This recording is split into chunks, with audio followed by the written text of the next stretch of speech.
Sensational retrial of Polo mogul John Goodman.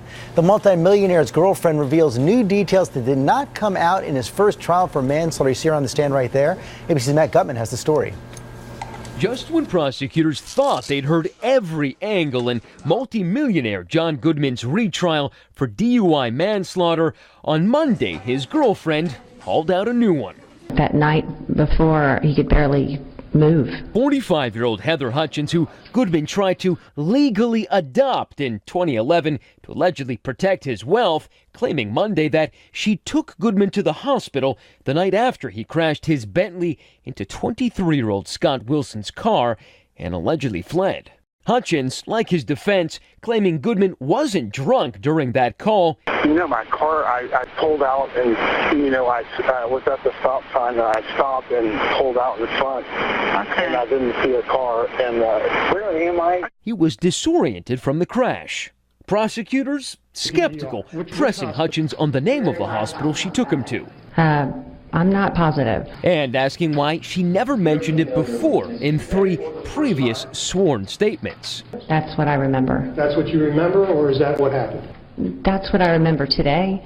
Hutchins also testifying that Goodman only began drinking after the fatal crash. We were advised not to talk about it. Something she failed to mention in that first sensational trial in which Goodman was sentenced to 16 years, only to have his conviction overturned because of juror misconduct. On Monday, a bystander who arrived on the scene once Goodman left recalls being unable to save Wilson, who didn't die from the impact but drowned when Goodman's Bentley plowed the recent college grad's car into a canal. Why did you want to go in? Well, in case someone was in there. Do you feel bad that you didn't? Goodman has again pleaded not guilty.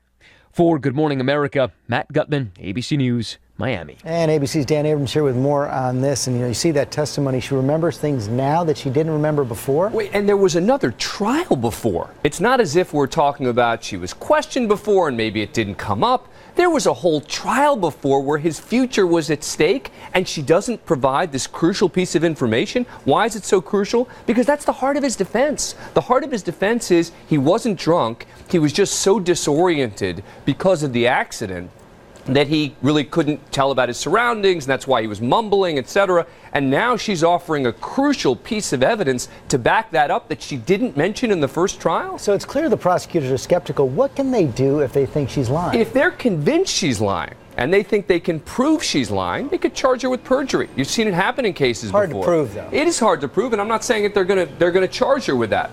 But if the prosecutors become convinced that they can demonstrate that that's the case, that would be the remedy for prosecutors in a case like this. And that's their big card. Meantime, there's all kinds of funny business with the jury in this case. In the first case, it was thrown out because of juror misconduct. Then in jury selection in this case, one of the jurors was arrested for Googling something. Now these jurors are sequestered. They're at a hotel. No one's supposed to know where they are. One of the jurors reports to the judge that someone is yelling at her from to her balcony about the juror who was arrested for misconduct, and she's not supposed to know about it. She's saying, I don't even know what he's talking about. The jurors aren't even supposed to know there was another trial. So somehow this case continues to be a sort of lightning rod for controversy. And is that the kind of thing that could lead to a mistrial? It is. Well, it is, except the judge isn't even dismissing that juror right now because the juror, A, doesn't seem to have impacted the other jurors, meaning didn't talk about it with other jurors, and B, seems still confused, so doesn't seem to know exactly what it relates to. So it has to have impacted the trial. The first remedy, though, would be to dismiss the juror before even a mistrial. That hasn't even happened. No, we're not there yet. Okay, Dan Abrams, thanks very much.